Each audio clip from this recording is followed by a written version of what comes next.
Welcome to Class Dismissed, brought to you by Freedom Project Academy. I'm Katie, joined today by Jim, Lindsay, and who is this? A newcomer. We have Becky with us today. Becky is working on some incredible projects here at FPA, but you'll have to wait a few more months to hear about them.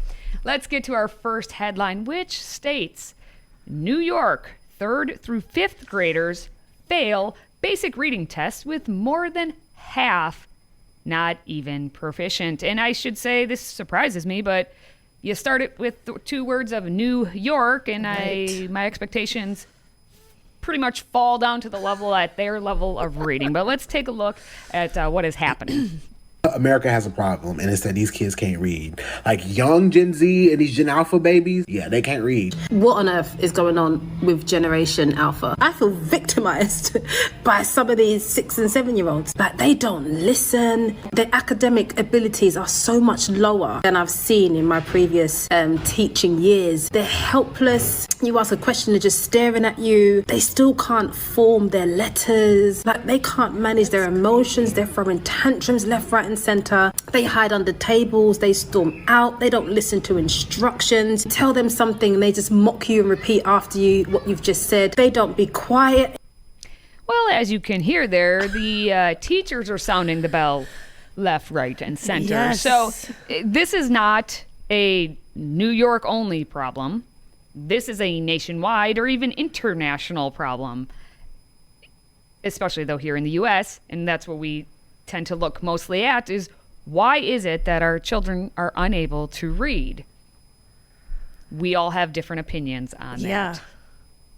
I can't get over like 6 and 8-year-olds being so sassy. Now, 6 and 8-year-olds being sassy to their parents, yes, but to a teacher in a classroom setting, really? I mean, I don't know. I'm not a teacher, but I think a lot of it has to do with the parenting. Yeah. They'll be sassy to their parents. The parents will allow it. But then if the son or daughter is sassy to any other adult and the adult speaks back towards that children or child, the parents get even more upset. Oh, well, that's... I wonder how much of it has to do with the rise of the gentle parenting approach. Yes. Exactly. Yeah. In fact, my daughter works this summer as a daycare teacher. And she's got some 4-year-olds, 2, 3, 4-year-olds who will throw fits to the teachers. And then the parents come up behind and say, oh, well, he's just expressing his truth. Ugh. Those A actual 2-year-old words expressing truth. Truth? What? Oh, We were no. so in a case like that, it would be the parenting. I'm not saying that's every situation, Yeah. but there's been over the last decade or more an increase in various parenting approaches that essentially eliminate discipline from Right. the picture. Like, we were chatting before the show, and Jim was talking about how much time you'd spend on classroom management. A lot. And, like, if these kids already are struggling with reading and things like that, and then the teacher has to spend so much time not teaching, but... You and the teachers who are listening to this will acknowledge it, that you game plan, especially in a public school setting, for classroom management time. Yep. Like if you have a 50-minute class period, you're going to game plan 5 to 10 minutes of just classroom disciplinary time. So you're really only adhering to maybe 40 minutes of learning.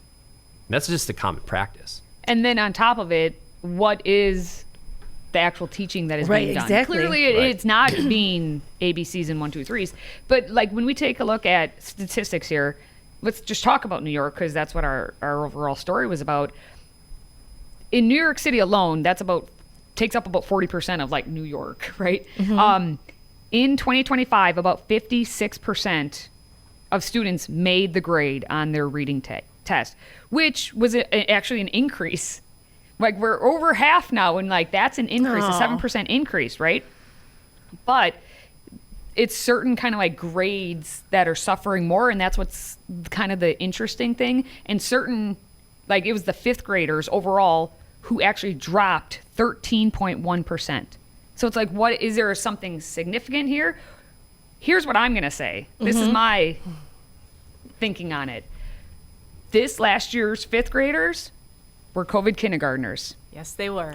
Oh, That's a good point. You know, Good and point, when Katie. you Had that talk same that's about a good point. when I you had that talk same about who, like, give the sass or social emotional learning, like that, the social aspect of kindergarten, they completely missed. And so they were left to their own literal devices at home. That's a good point. And so it all ties in together. And so if it's like certain grades within that cohort, we're actually kind of going up. And then the fifth grade, all of a sudden, boom, 13% drop. Like, that's significant when it comes to our children not being able to read. And the 6 to 8 year olds were the babies and the toddlers who would have been in daycare or maybe in some sort of play environment, and they were isolated for a year or Correct. more. And those are critical years to develop social skills. Yeah. And I think it has something to do with it. Oh, there definitely is a tie-in. And just as the fun fact, the little cherry on, oh wait, no, it would be an apple on top, wouldn't it? The big apple on top.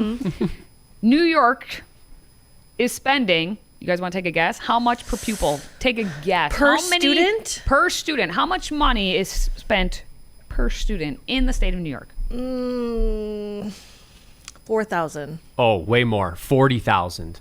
Per student? Per student. How does that compare to the rest of the country? They're the highest. And it's more than double the national average, which is saying something. Is this New York State or New York City? It said New York is spending. 10 grand? No, way Don't- more. Don't I wish? Way more. Keep going. This is flooring you, Lindsay. Flooring you. All right, here we go. Suspense no more. It's about 37,000 per student. The national average is about $17,619, they say. But $37,000 is an entry-level teacher's salary per student. Are they having diamond-crusted Chromebooks or something?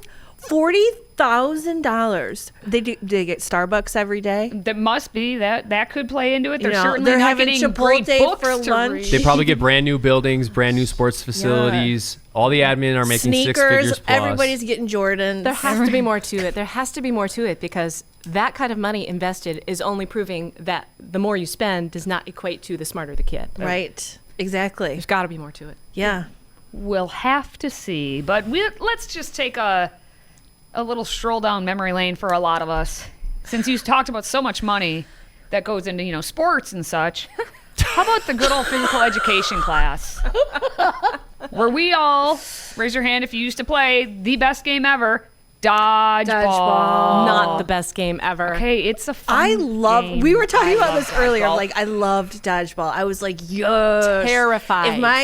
If my high school teacher was rough, or like not high school, but gym teacher, we'd play dodgeball, and I'd be like, "Look out, sucker!" Okay, well, I can tell who you're going to be on the side of Lindsay for was this. the one targeting me. Yeah, here we go. You'll be on opposite sides of this story. Well, here's the story, because dodgeball has turned criminal in one PE class. come A on. 13-year-old is going to have to fight a charge after dodgeball game in gym class, which should be called Phi Ed class, but okay, leaves ex-girlfriend with bruises. And it, as I read that headline, being like, ex-girlfriend of a 13-year-old. Thank you. Was it the That's what Becky ex said. prior to the dodgeball Yes. game? Yes, it was. Yes. It was. Okay. Okay, but let's watch Okay. the clip and then we will discuss. Photos of black and blue bruises on a young girl paint an unsettling picture. But they don't tell the full story. If you ask one of the kids blamed for them, I didn't think a dodgeball would hurt. And they're that much. the foam ones too. So you Yeah. can squeeze them and like they compress and stuff. 13-year-old Abel so- Skipper says his ex-girlfriend is the victim in this case. I wouldn't say we were on good terms, but I also wouldn't say we were on bad terms. She used to hit me a lot, and then she kind of It's just not funny. broke it off after that. According to a Yavapai County Sheriff's Office police report, this all stems from a December 2025 PE class at Mayer High School. The 8th graders were warming up for a game of dodgeball when Abel says he and 2 of his friends threw foam balls at a girl in class. We threw around the dodgeballs, and then I throw it at her.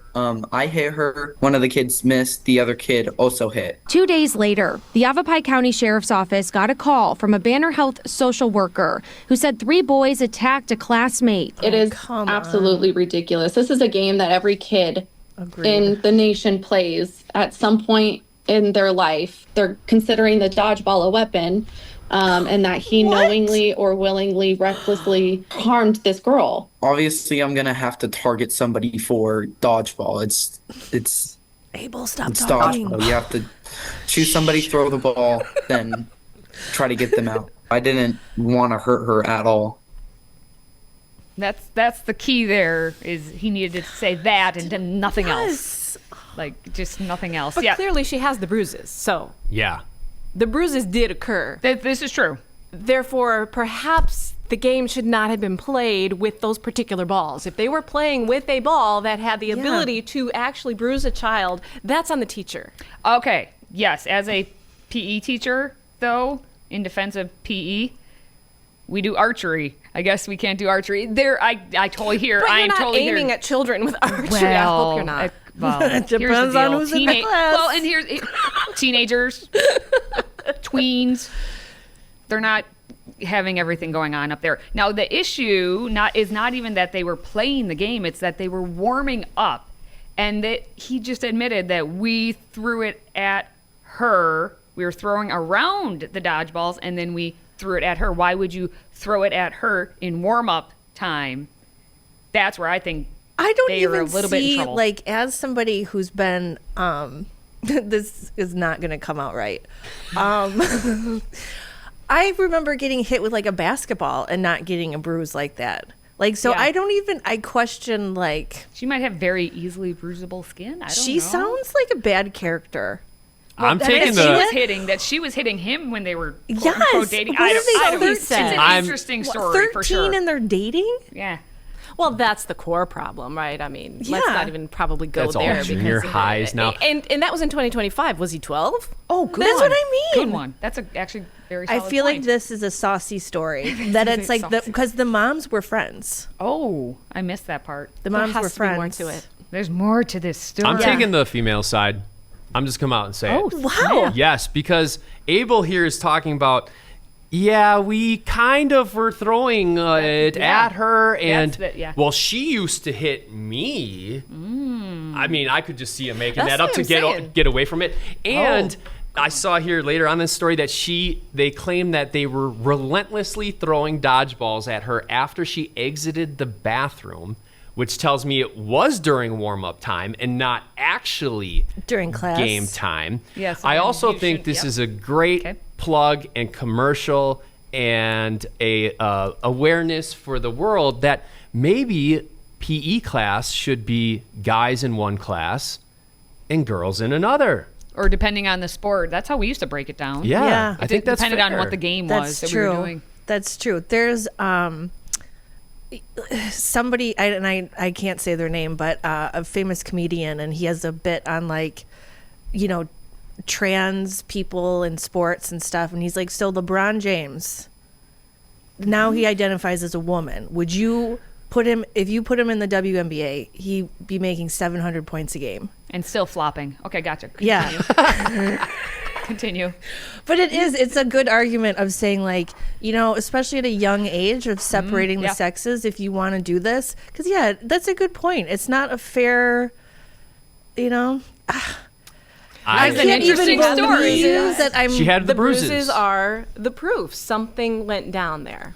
Abel, though, I got to tell you, man, you got interviewed by a deputy sheriff and you got a charge that gets brought up in juvenile court. As someone who worked in the Milwaukee County Juvenile Jail, What does he have to expect? plead for forgiveness from that judge, friend, because you will not last 2 seconds in that jail if they find out you hit a girl with a dodgeball. And your name is Abel should be Shipper? Kane, but anyway, let's move on. We shall. Okay, it's back to school time, and for us parents and for us teachers, there's a whole lot going on. And then the school lists show up, and you're like, "Oh yes, that again," and we have to do that. And now, how bad can it be? And then you take a look at your school list, and you're like, "Is this a scroll?" Yeah. It's getting longer and longer, and school districts are taking on a whole lot of different approaches to this now. What do we have as an example of one school district?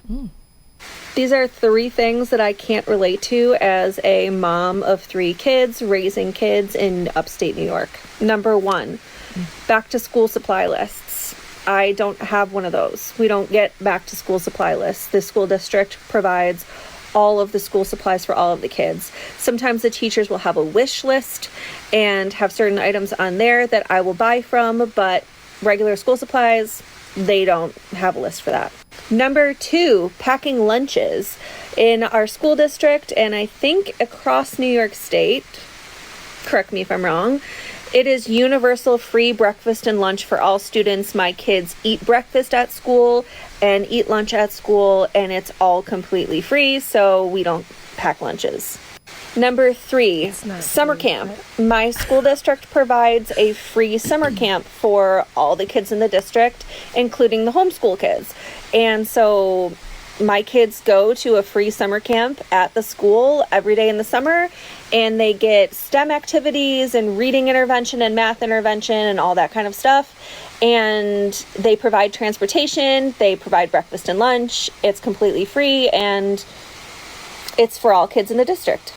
And you'll never hear me complain about school taxes because I love it here. Who wants to say it? Can I say it? Go ahead. Let's just scroll back up to story 1 where we're talking about New York and how much is spent 40 grand per kid. I think we have part of our answer, just a piece of the pie or apple pie, that they are spending up there in New York. School list, supply list taken care of by the school, but we know who's really taking care of it. Right, exactly. Then the lunch is breakfast and lunch taken by the school again. Summer camp. Okay. That's just part of the numbers. I actually think the first one is fine. Oh, yeah. But I'm just saying that's where now our answer is. Right, yeah. And that's where a lot of the money is going. Well, some of the money. Some of it, yeah. Not just all some of it. For I mean, sure, it's just some. how much school supplies really cost. I guess they can get quite expensive if you got a bunch of kids. Bessie. Oh. So It depends on how long that list is. Yeah. We would have a crazy list, and I complained to a teacher once, and it's like, well, because I understand that it was a charter school, and the teachers are putting so much of their own money into things. Yeah. Mm-hmm. And it was like, oh, well, this is stuff we need. And not every parent, buys everything on the list. So we need extras for people that don't have it, which is all great. But to fork out a couple $100s for each class at the beginning of the year, it's so... You're paying for it either way, through your taxes, or if you decide to go a different route outside of public education, you're paying. I mean, it's just. Kids are expensive. I don't think that anybody who has children will argue with the fact that their kids are going to cost money. And whether you go to a public school or a private school or you homeschool, there will be expenses involved. Mm-hmm. You're either buying the supplies, you're packing the lunch if your school doesn't offer it, or if your kids don't like what the school is serving. True. Right. Or you're paying a significant amount of money to create your own curriculum. Right. To sign up for online classes as a homeschool parent. So there are always expenses involved in educating your child. Extracurriculars. Let's talk about the expenses in extracurriculars. There's just money involved in raising a child, and I think that's just an expectation that we have. Mm-hmm. The second thing that she says is about the lunches and the breakfast. My question then is, well, how long or how much time are your kids spending with people who are not you at school, at a state-run school? I mean, if you're going to breakfast, 7, 8 o'clock. Yeah, you're there before. Right? No, not necessarily. No. My kids, so? 15 minutes before class starts. I think it was like 20 minutes Yep, for they us. grab a muffin, that's breakfast. Not that it's a great breakfast, but it's, right. it's something. And it's in my experience anyway, it has not been detracting from morning time. Honestly, morning time is so hectic anyway. That is not together time. Yeah. That's getting the kids out of bed, trying to get them moving, and mom and dad trying to get their own day started. So I don't think that's taking a lot of morning time away. If anything, I was grateful sometimes sending my daughter off to high school that she could grab a muffin when she got to school because we didn't have time for breakfast together in the morning as a high school student. And they're busy and they've kind of got their own schedules. So no, that's true. It makes sense to me.